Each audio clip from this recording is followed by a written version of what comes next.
Nós não podemos pretender prevenir, gerenciar ou solucionar conflitos sem entender o que é o conflito. Então, o que é o conflito? Conflito é um círculo vicioso de ação e reação provocado por nossos sentimentos frente a alguma situação de divergência na qual nós temos a percepção de que as nossas necessidades estão sendo ameaçadas ou violadas. Note-se que não é a situação de divergência que causa o conflito, mas nosso sentimento frente a essa situação. E muito importante, quando nós temos a percepção de que as necessidades humanas estão sendo ameaçadas ou violadas. O início, o cerne do conflito está aí, nas nossas necessidades. E são as nossas necessidades que vão definir os nossos interesses dentro de uma situação conflituosa. E esses interesses é que nos colocam em nossas posições. Por isso, é muito importante nós nos atentarmos a isso. Quais são as necessidades que estão sendo ameaçadas ou violadas, que geraram sentimentos e esses sentimentos provocaram esse círculo vicioso de ação e reação. A partir desta compreensão, nós podemos então pretender prevenir, gerenciar e solucionar conflitos.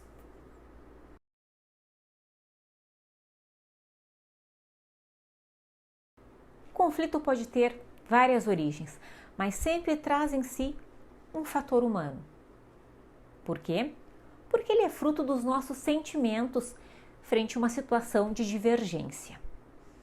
Então, o que é importante? É nós conseguirmos entender quais são as necessidades que não estão sendo atendidas, que levam a este sentimento que provocou o conflito, para que essas necessidades venham a ser atendidas. As necessidades que carregam em si os interesses humanos, que nos colocam em nossas posições. E como que nós fazemos isso? Como é possível identificar os reais interesses de alguém em uma situação conflituosa? A única forma de fazer isto é conversando. É por base do diálogo que pessoas em situação conflituosa vão conseguir compreender quais são as necessidades que não estão sendo atendidas, quais são os interesses que estão por trás daquela postura delas numa situação adversarial. Mas para que isso ocorra bem, é necessário diversas habilidades comunicativas. O diálogo ele pode ser fruto de aproximação das pessoas, mas também pode ser fruto de afastamento, especialmente mal entendidos. Um mal entendido é a maior distância entre duas pessoas. Então, aproximá-las por meio de uma comunicação eficiente, por meio de uma comunicação assertiva, carregada de empatia, carregada de uma escutativa, carregada de uma comunicação não violenta, é essencial para a compreensão dos reais interesses que estão à frente das necessidades não atendidas numa situação conflituosa. Habilidades comunicativas são essenciais para quem pretende prevenir, gerenciar ou solucionar conflitos.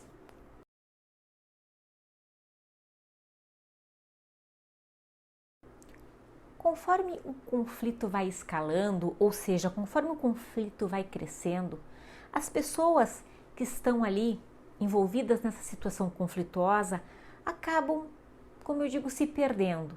Chega um momento em que elas mesmas já não sabem mais por que estão discutindo, qual foi a origem daquele conflito. Quantas vezes aconteceu, certamente contigo ou com alguém que tu conhece, da pessoa estar numa discussão e chegar num momento que ela nem sabe como ela chegou naquele ponto. E isso é muito comum, isso acontece muito nos conflitos, isso acontece muito nas situações conflituosas. Nós gostamos muito de usar a ideia de iceberg do conflito. Então, aquilo, em cima da água, aquilo que todos enxergam é o que nós chamamos de a posição da pessoa que está numa situação conflituosa. É o que ela mostra para todos, é o que ela diz que ela quer. E abaixo d'água, a maior parte do conflito, aquilo que sustenta aquela posição que está à mostra de todos, estão os interesses e as necessidades humanas. Nós só vamos conseguir entender o conflito se nós mergulharmos e olharmos a parte de baixo desse iceberg e entender quais são as necessidades e quais são os interesses que sustentam aquela ponta, que sustentam aquela posição. Então, para que um conflito seja resolvido, nós devemos parar de olhar apenas para o topo do iceberg, mergulhar e entender mais profundamente o que está acontecendo com aquela pessoa e entender, olhar embaixo do iceberg e compreender quais são os interesses e quais são as necessidades dela. No momento que nós tratarmos os interesses e as necessidades, aquela parte de cima vai sumir, ela vai mergulhar também e nós vamos acabar com a ideia de posição e assim nós vamos tratar o conflito.